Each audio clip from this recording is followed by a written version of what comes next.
welcome to Death Rants, a Metalocalypse podcast. Broadcasting from Mordhouse, we're here to dissect animation's most brutal show. I'm Mono, and I always listen to my dick. And she's Kira, and she never enters a room she can't get out of. No, it's generally not a good idea. Yes? Don't know about always listening to your dick, though. No, well, I don't have one of those. So. No, and though I do, I don't listen to it always, because if you did, then you'd just be like the rest of the band, and thinking that a date is just getting your manager to bring a girl backstage. Getting your dick out. And Nathan's been on dates. He's had girlfriends. Yes, several. Yeah. Well, re-explosion. Yeah, and then he tried to go back on the market after that, and it was a whole big thing of him going on dates and then being ruined. Yeah. But it's Nathan. He's also a complete idiot. Yes, he is. But yes, we are back to talk Fertilityklok, the 5th episode of Season 3, after much delay from talking The Boys for a while. But yes. We're almost done with that, but we're back on this for the minute. But yeah, this one, it wouldn't be one of my favourites. Not to jump straight to my opinion, but yeah, I have some... It is the weakest of the season. I think so. But not aided by the fact that it's the longer format as well. Yeah, I think... If it had been a 10-minute episode, it would have been hilarious. Yeah, it's definitely one that probably could have worked better as a 10-minute episode. Unfortunately, because we have the DVD, it's also not censored, and I really wish it was. But before we get into any of that, we'll do a summary. Faced with his own mortality and fed up with a non-stop parade of sluts, Toki decides it's finally time to settle down and maybe start a family. Murderface challenges Squiscar to see who can sleep with the most women, while Nathan and Pickles give Toki some good advice when it turns out his dream girl just wants him for reproduction. Yeah, the term dream girl... Only in his actual dream is she his dream girl. She's a rabbit. No, there's when he rescues the... Oh, yeah. There are lots of rabbits. Yeah. But the episode starts with the show in Tokyo. Yeah, and him being like, I love you, Tokyo. I love you all. And immediately getting black bagged. Yeah. But it's okay, because it turns out it's his birthday. Well, yeah, but not after they terrify him by saying they're going to kill die. him. Yeah. And he's like, I'm not famous, but I'm in Death Clock. They have money. Yeah, why don't you go after them? I don't even get any residuals. I'll lead you to them. And they're like, oh, we tricked you. Yeah, Toki's like... Pickles, we tricked you. He's fucking bawling crying. Yeah, I seriously thought I was going to die. And they're like, yeah, that was the point. And it's in front of like a whole, because it's his birthday party, it's like in front of the whole entire ballroom full of people. Yeah, and poor old pissy pants Toki is sitting up on stage terrified. Yeah, and they're like, I gotta clean yourself up. Yeah, because there's, it's your party and we've got 100 sluts ready to fuck the crap out of you. And he's like, yeah, that's exactly what I need. More sluts. They're like, oh, don't be harshing on the sluts. Pickles will put it to him in a while. Yeah. Certainly after the credits. But before Pickles gives him some hilarious lines, we have to suffer through that shitty comedian. Oh, the roast. The roast. And while some of what he has to say, particularly the stuff aimed at Murderface, is very funny. The first thing he has to say about Toki, not cool. One of the reasons this episode isn't the best, not aided by the fact that there is a T slur in there. Yeah, it's not good. No, that's not cool. No, but that's okay, because the comedian ends up getting black bagged. Well, I mean... But when Charles senses that the lads are turning on him. Yeah, the fictional comedian gets black bagged, but somebody still wrote that line, so not cool. Not cool at all. However, yes, the comedian getting black bagged and actually darted and taken away is pretty funny. Especially when Nathan's like, hey, give it up for him. He was pretty good. He was pretty funny for a lot of it, but... Yeah, no. Much stuff, all the stuff aimed at Murderface. Is hilarious. Yeah. Basically going on about how nobody will fuck him, and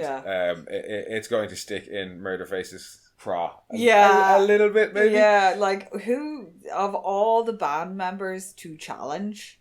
Like, at least maybe Pickles? But it's Murderface. He has an ego the size of a planet. I know. And Pickles is busy trying to introduce all those sluts to Toki. Yeah, because Pickles loves the ladies. And Toki sends them away. He doesn't want any of them. And when Pickles asks him why, he says he's tired of all the sluts and skanky... Was it skanky sluts and gold diggers? Yeah. And he's just so offended. And he's like, Toki, how dare you say that about skanky sluts and gold diggers? That is offensive.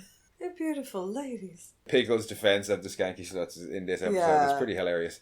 But Toki says that he just wants to meet the girl of his dreams, basically. Yeah, he wants to settle down and have a relationship and maybe have a family. And he's it's Toki. He's just kind of like that. Well, yeah, if any of the band are going to want to settle down and have a long-term partner. Yeah, it's Toki. It would have explained, well, we should have expected it to be Toki, but it at first was Nathan because of Nate Becca. Yeah. But yeah, Toki's the one who wants to get married. And it gets him on the dead clock minute. Yeah, for once. Yeah, he's actually the focus of it for once. Basically, all the groupies are now like, marry me! Yeah, and I was thinking about the fact that there's no tribunal in this episode. It's not important at all. Well, it would basically be a rehash of everything they said about Nathan and Rebecca, because the death clock minute is almost exactly the same kind of thing about what they said about Nathan back at the time. I'd say that was the main reason they left out the tribunal. But yeah, Nathan's like, hey, look, Toki, you're featured on the death clock minute. And then they ask him what he actually wants. Yeah. And he's saying he wants to, go out on dates and meet a nice lady and settle down. Oh, they're like, oh no, you're coming to your pals for advice. I just love the way they always refer to each other as pals. And palsing around. Yeah. Oh, yeah. You said you came to your pals for some dating advice. And that's when you just get your manager to get you a girl and you bring her backstage and you take your dick out. Yeah, you take your dick out. That's not a date. What do you mean? How is that not a date? That's a date. He's like, no, go out and get to know somebody. And they're like, the idea is so foreign to them. Yeah, ask her questions, and Squishcar's like, whoa. Like when we're in court questions. Yeah, he's so offended by the idea of actually talking to them. Murderface steps in then and is like, look, you want advice on meeting ladies? I'm your guy. And everyone's like, you? Yeah. Murderface. Squishcar scoffs you are immediately. The scoff is so funny. And Murderface is like, what?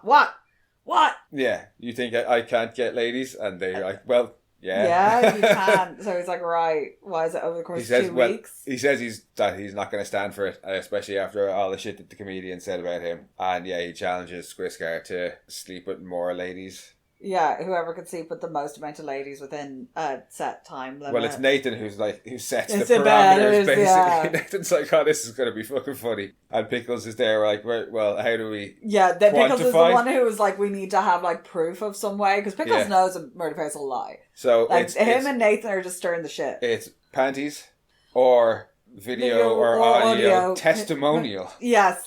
Not video evidence of the act, because nobody wants to see Murderface in the act, but panties or a woman saying, I slept with, which is way funnier than them wanting actual sex tapes, I think. It's like, no, we want to know that they enjoyed it, and it was a real lady. Yeah.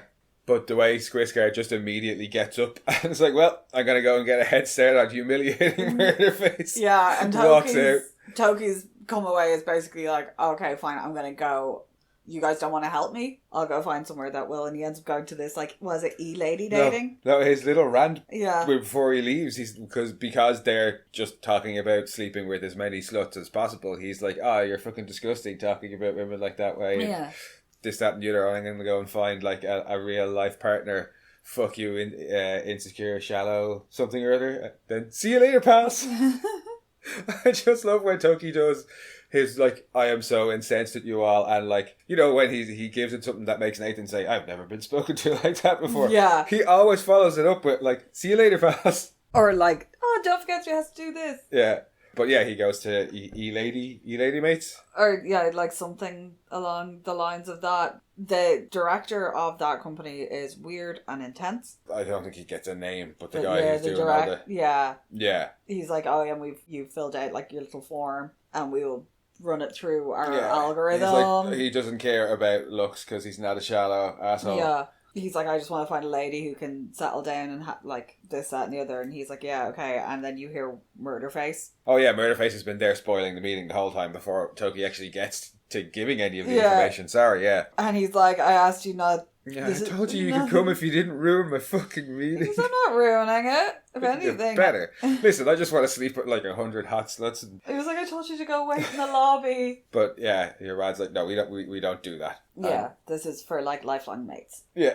And then, Toki gets to say what he wants, and he takes those 2 bits of information and is like, okay, that's all we need from you, Mr. Wartooth. Yeah, we'll find you later, like, we'll reach out to you, or... Yeah, Toki's like, what, really? Yes, that's all we need. Off Toki goes, happy with himself for the minute. Yeah. Is that when he gets the phone call to say that they've found his lady life mate match partner? No, that is when Murderface Toki gets the call when we next see him, but in between, Murderface goes to oh god, he goes his down. surprise inspection of the like IT department. Yeah, because it's where there's the most ladies. It's where the lady clocketeers are. Yeah. Or, mostly lady clocketeers, and he sits down beside one of them. Well, sits practically like on her. He's just perving up it's typical creepy Murderface, but it's really bad. I just love the way she sighs. She just and kind of turns away. It's like, I can't be rude to you because you're my boss. You're also like, but no. No, well, I mean, Murderface basically does that thing. He's like, you don't need to be worried, even though, you might be stressed because I'm Murderface and I am technically your boss. It is just the most obvious, transparent creepiness. And I mean, it's Murderface. Yeah. And it's hilarious. But what he says, he wants to just approve some comments, isn't that it? Yeah. And gets in really close, and then she pepper sprays him. Yes, she does. And rightly so. And then we see him talking to Charles. Well, no, Toki gets the call then after Murderface gets pepper sprayed. Toki gets the call saying that we've got your partner, and he runs off and has his little EDM. Yeah, it's not interlude. The best one. I like the start of it, and I like the video as well, mostly because of the hilarious looking dragon that kind of... Oh my god, the derpy dragon. I love the derpy dragon is fucking brilliant. That's why But the song's not great. It's not great. But that derpy dragon carries a lot. Yeah, it really does. It really does. And then the rabbit. The rabbit wedding. Yeah. Because it's always rabbits with Toki. Yeah.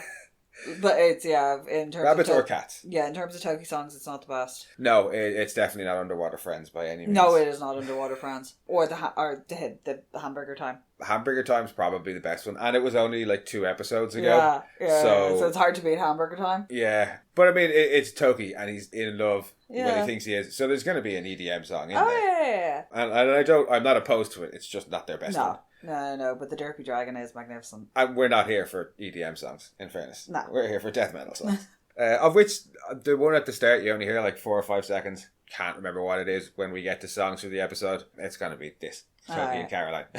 But yeah, he actually gets to the restaurant and meets her face to face. And it's just, hi.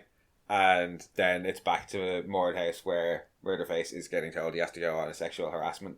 Well, he's getting sued for sexual harassment. Yeah. And they're just going to settle out of court. But he has to go to a sexual harassment seminar. Yeah. I do like Murderface's line of, "That's bullshit, I didn't even get the chance to sexually harass her."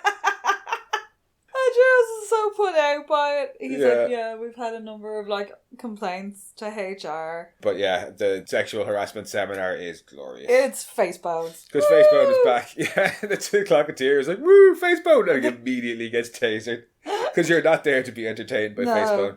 You're there to listen to Facebone this time. Oh, and the demonstrations. His glorious demonstrations of what to do and what not to do in the workplace. It's some 7 and 7 level shit. It really is. But obviously for Mord House, because it's a lot more violent. Oh yeah, is that a new belt? Yes, that's good information to have. Do not say this. But it's like, what, a parking lot attack? First it's like, it's a nice belt. And it's like, that can be taken as flirtation, so don't do that. And the dude is wearing a shock collar, so he gets tased. And then the next time is that's good information to have. Or new belt, yes, that's good information to have. Don't say that because it can be construed as compiling information for parking lot assault. Home invasion. Or home invasion. Yeah.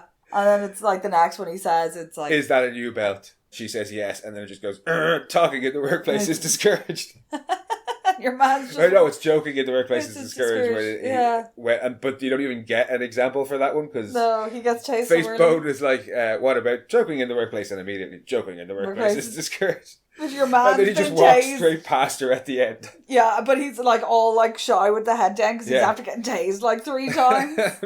Facebone is like, perfect. There's no time for idle jibber jabber at work anyway, or something like that. But it's so good. Yeah. And then there's a list of things to avoid in the workplace, and all of them are just layered over each other, so you can't make it anything. Because it's not a Facebone appearance unless at some point you can't make out gibberishy. You can't make out some incredibly important information. Yeah. My favourite one is from Fan Day Now. Oh, and it's like, why not the film? Make sure that you don't go into them first. Yeah. Because lethal force is after us. Don't go into the where? Yeah, I'm sorry, what? This one maybe not as... Yeah, but it's like... Although it is Mordhouse, so they probably will kill you if you have well, except for Murderface. Kill you if you have a sexual harassment claim taken against you. But yeah. It's been a while since we've had some good Facebone stuff. Yeah. And it is one of the definitely better, stronger parts of the episode.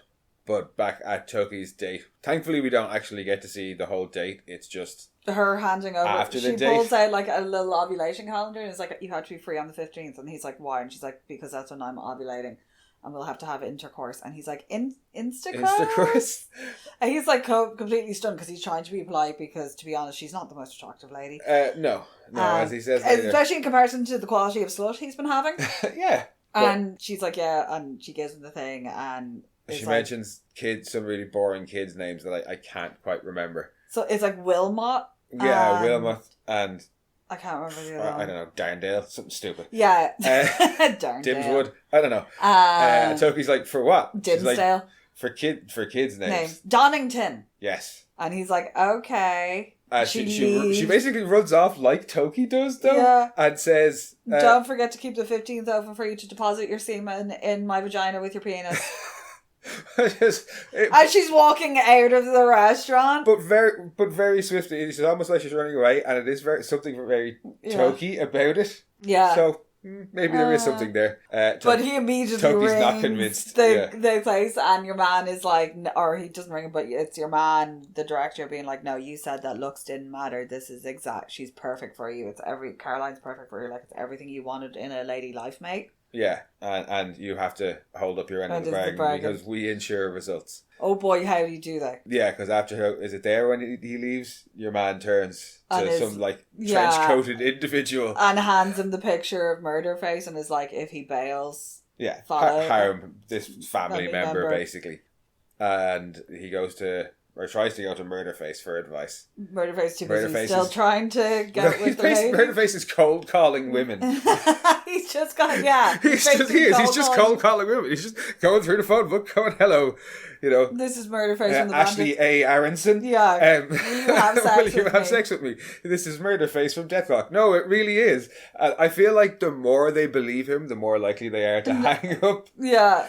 And I don't know, by the end when Toki comes in, he's at Zelda Z. Zimmerman and has made it through the phone book and gotten nothing but no's. Let's face it, it's Murderface. Yeah. Toki asks him for some basic advice on like, what do I do and how do I get out of this? And he's like, oh, fuck off, you asshole. Yeah, like I'm here like working my way through the phone book. Trying to get one lady to sleep with me. And you're all in here like, ooh, I have too many ladies trying to sleep with me. How do I stop it? Fuck off out of here. And as he leaves, he's like, wait, does she have a sister? Because it's anything at this point. Yeah. But I think we've skipped over Squiscar just getting it on. Yeah, there's hundreds of ladies. There's various moments places where it just kind of cuts back to Squiscar and it's generally queues of ladies. Yeah, and plenty of elderly ladies in there as well. Yeah. It's Squiscar. But having failed to get any decent advice from Murderface because I don't know what he was expecting, to be honest with you. But he does turn to Pickles. Oh, no, I think Pickles has already had a chat with him earlier. Yeah. And he's like, is she a gift from God? I bet you she's beautiful. And Toki's like, just drop it. But then, after going to Murderface, he comes clean with them. And he's like, this is her, basically. He's like, this is a picture of her. She wants me to sleep with her so that we can have kids. Yeah. And they are incensed by the idea. Because A, it's for reproduction. And B, you can't tell me when to have a boner. Yeah. But like, no, just the way that when he's telling all the things about her, it's just like, and she's like this, and then she's like this, and she's like this, and this is what she looks like, and she wants to have children. Like, I got myself into this, and I don't know how to get myself out of it. Well, they tell him though that in order to get himself out of it, A, to listen to his dick, and B, to not enter a room he can't get out of. Yeah. So off he reluctantly goes to Caroline, and Murderface finally gets a win on Craigslist. Well, we see him on the phone again talking to somebody who says they will actually sleep with him. And as he runs off to whatever hotel he's supposed to meet them at, he's like, thank you, Craigslist. When Toki meets Caroline, she tells him to scrub down with his... Oh, number one, like, he walks into the hotel. It's so sweet. He's there with roses because he is trying. He's like, fuck it, I'm going to try. Well, it's also out of fear. But yeah, if he's going to do it, he's going to do it right. He's got like roses and stuff. And she's just like legs akimbo on the bed. Like, at least she's got a sheet over her. And the painting on the wall behind her. It's a beautiful flower that looks like the labia. But she's like, there's medical grade penis soap in the bathroom. I'd appreciate it if you'd wash your penis twice. Yeah. And as Toki goes in and scrubs his penis, he hears a little voice. That sounds... Toki! You must find the sparrow prince. It is very... I can't remember what the frog is called, but the frog who tells Lemmy to go on his journey. Yeah. It is very much that kind of a voice. I'm the frog king. You must find the sparrow prince. Yeah, but basically Toki's dick is like, you gotta get out of here. And yeah, Toki does listen to his dick, and as he comes out... He's not as funny as Minji. No, it's no Minji and Gary. But when he comes out fully clothed, she is fully naked. Oh, good God. Yeah, that's where you want the blurred one. That is where you want the blurred one. But she's not impressed with the fact that he has his clothes on. And asks him why, and he says, well, I'm not having sex with you. I'm listening to my dick, and I'm getting out of here. And then he kind of does a very... bounces across the bed. Scooby-Doo-esque escape out the window. I just love that it'll bounce across the bed and then whoop out the window. And she immediately picks up a phone and rings the E-Lady mates and says that he didn't hold up his end of the bargain. Yeah. So Trenchcoat Guy gets sent after Murderface. Well, no, Murderface, I think this is set up to lure Murderface. I think. Oh, the whole thing. Yeah, absolutely. So Murderface has been making his way to this hotel room thinking he's meeting a lady who's going to let him have sex with her and film it. And when he gets there and he's like, right, knock on the old door, it's the trenchcoat dude with a big baseball bat and he whaps him right in the dick. Well, because... that's Murderface thing is knock on the door, take out my dick. And yeah, gets assaulted. And it's credits. And we see the end result of the contest. Murderface has obviously lost. Swisscar says he slept with like 400 ladies or something like that. They're like, well, obviously. He was like, they don't even ask Murderface for his numbers yet. They're like, obviously, Swisscar won. Yeah. But hey, Murderface, how many did you sleep with? And you see him sitting there in the wheelchair. Being like... big giant fucking... Yeah, he's got a big fucking cast thing around his dick. And he says, none. And they're like, sorry, what was that? None. Because I would have won if I hadn't had my dick all split open. No, if I hadn't broken my dick. No, you would never have won. And the whole time he's been looking for excuses, because with the sexual harassment thing, he's like, this better not get in the way of me getting all that pussy that I'm obviously going to get. But yeah, no, it ends with... Oh no, sorry, it doesn't end with that. Nathan asks where Toki is, and Pickle says he's finally enjoying his birthday. Yeah. And you see him lying with all the sluts. With all the sluts, and says, thanks ladies, that was a great date. Now I am to take out my dick. Yeah. And chirp, and the episode is over. No kill count. Well, Murderface's dick and maybe the comedian. Yeah, the comedian definitely got shot. Well, yeah, why would they spare him, in fairness? No. That's a very good point. So kill count of 1, that comedian guy. And swiftly on to metal trivia. I guess I didn't know all that stuff was metal. Where they are as informative as usual, Kieran. I say they, I'm the one who's bringing it forward. But anyway, they tell us that Craigslist is an actual website where people can sell and buy goods and services. It's become rather infamous for some site members using it to find sexual partners, as Murderface attempted. Yep. Swisscar mentions that his contest with Murderface took 2 weeks. The day that Toki escaped from Caroline was the 15th of the month, and his birthday had been 2 weeks before, meaning that his birthday is either the 1st of the month, based on the 30th, or the 31st of the previous month. Based on the 2010 calendar, as compared with that shown on Caroline's fertility chart, his birthday is most likely August the 31st or September the 1st. Okay. So there we are, we know Toki's birthday. Somebody worked it, put a lot of effort into that one. Yeah. I'll give him that. On the Adult Swim website, Fertilityklok synopsis mentions Toki having to bear the brutality of being Caroline's date at her father's vegan funeral in an 110-degree heat, as well as mentioning a subplot focusing on Nathan dating a performance artist. According to Brendan Small, the synopsis is based on an earlier outline of the episode. I don't know about the vegan funerals. Yeah, that's it. And Nathan dating a performance artist. Yeah, I don't understand. Yeah, so this episode could have been worse by the sounds of it. Because, just like, it was enough to have Caroline being Caroline. Honestly, it would have been funnier if it had been like Toki going speed dating and stuff like that, or them all taking him out to like different dating type events. Yeah, for a 20-minute episode, they could have had a bit more in there. Yeah, because there's like no Pickles, really. Pickles has a couple of good lines. There's like very little Charles. Little. But there are plenty of guests. Yes, many. Frankie Ingracia and Lorraine Newman are back because there are ladies in this episode. Lorraine Newman, I'm pretty sure, is Caroline. Mark Brooks, who has directed some episodes, is the abductor voice. Yeah. Andy Richter is the E-lady mates guy. No, he's so sinister. And Kirk Hammett is Toki's dick. Ah! Yeah. Toki, listen to your dick. Because he's been on the show a couple of times before. I think I'm pretty sure he was the Queen of Norway. Him and or the Danish Queen, him whichever and queen it was. Hatfield were the Danish, like, Queen and Prince. But yeah, he's like. So this time he's Toki's dick, and I like the idea that Kirk Hammett's like, just make me whatever. I just want to be on the show. Like, make me whatever ridiculous character you want. So yeah, this time he was Toki's dick, and I thought that was great. One song this episode. Well, technically two.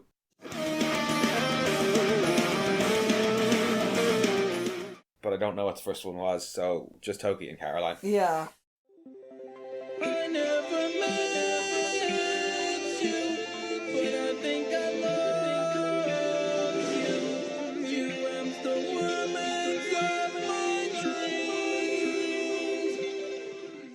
It's Toki EDM, as we said earlier. It's not the best one. It's not his best, but the Derpy Dragon saves it. The Derpy Dragon does save it, but not when you only have the audio version.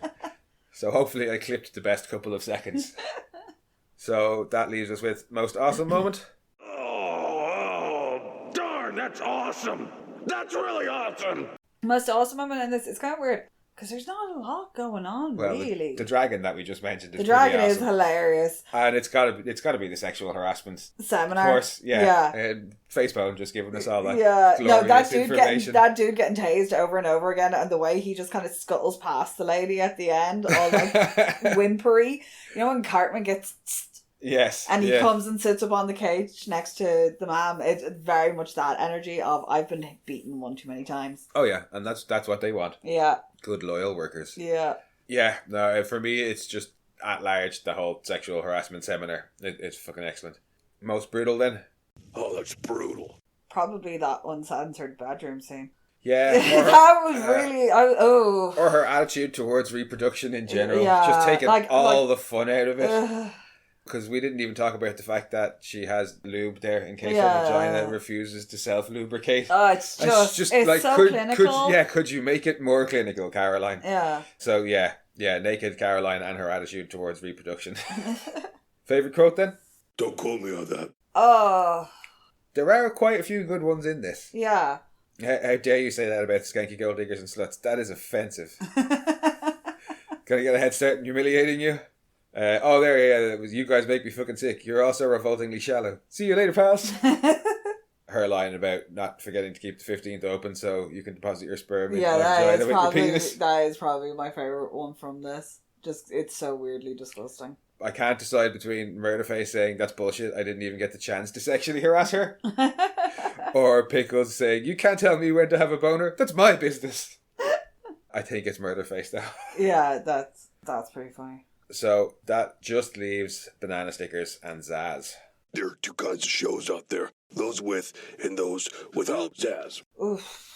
Not a very Zazzy episode. No, not really. There are plenty of good quotes in it. And there is good in it. Like, there's not a bad episode of this show, really, but this is probably as close as it gets. 6. Yeah, it's not great. It's skippable. You're not losing anything. Yeah, I was going to give it a 6, but I actually think I'm going to have to knock it all the way down to a 5 for the T-slur. It's just so because slurs lose points. Yeah. Slurs make you lose points, I'm sorry. So, this gets a 5 for me.